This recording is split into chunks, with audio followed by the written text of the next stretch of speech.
yang artinya dengan menyebut nama Allah yang Maha Pengasih lagi Maha Penyayang.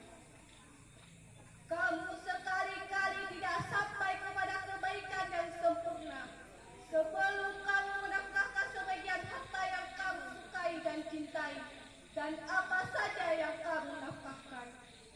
Maka sesungguhnya Allah mengetahuinya. Maha benar Allah atas segala firman-Nya. Quran Surah Ali Imran ayat 92.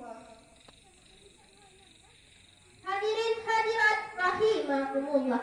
Sifat kikir, merasa rugi dan takut miskin menjadi penghalang bagi seseorang untuk mensedekahkan harta yang milikinya. Karena Rasulullah Shallallahu Alaihi Wasallam pernah bersabda, Allahumma sholli ala sayyidina. sedekah itu tidak akan mengurangi harta.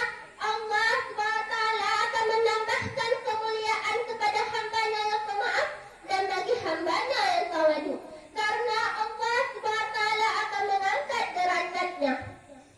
Padahal di balik uluran tangan atau menyedekahkan harta itu ada keutamaan yang Allah SWT janjikan. Mudah-mudahan dengan banyaknya kita bersedekah menjadi jalan terbukanya ridha Allah. Jerapah maju pikirkan onta, ontanya mati bawa ke Jawa.